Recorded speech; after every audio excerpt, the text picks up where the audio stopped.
అప్పట్లోనే మీ అన్న ఓహ్! కాంగ్రెస్ పార్టీలో ఉన్నప్పుడు, హ్మ్. కాంగ్రెస్ పార్టీలో ఉన్నప్పుడు మీరెందుకు మీ కాంగ్రెస్ పార్టీకి వెళ్ళలేదు? కాంగ్రెస్ పార్టీని ఎందుకు విభేదించారు?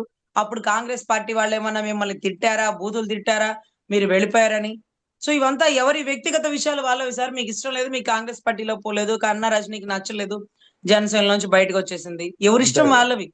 హ్మ్. సో, ఇప్పుడు రివాల్వర్ సబ్మిట్ చేసినాను అంటే వీరుడు, శూరుడు అంటే సెక్యూరిటీ జాకెట్ వేసుకోకుండా మీరు కనీసం బోట్ మీద కూడా నుంచోలేదు. ఏమన్నా అయిపోతదని మీకు భయమా? మీకు మీకు ప్రాణానికి మీ రక్షణ కోసమే కదా మీరంత సెక్యూరిటీ ప్రిమిసెస్ చెప్తున్నారు. ఒకవేళ డిప్యూటీ సీఎం కదా మీరలా వేసుకోండి అంటే, మీరు కూడా ఏసుకోండయ్యా! నా ఒక్కడి ప్రాణానేనా మీకు గూడా ప్రాణాలే గదా! మీకు కూడా అవును. కుటుంబాలున్నాయి కదా! అని అనాలి కదా! మీరు చెప్తారు అవును. అదేంటది నాకేం భయం లేదు. నేను నా భార్య బిడ్డలను వదిలేస్తా నేనొస్తాను. మీరొస్తారా? మీరొస్తారా రండి అంటారు. అయ్య బాబు నువ్వు గొడుగు లేకుండా ఎండకి బయటికి రా. హ్మ్. దుమ్ము దగ్గర వెళ్ళే దగ్గర ధైర్యంగా ముందుకు రా.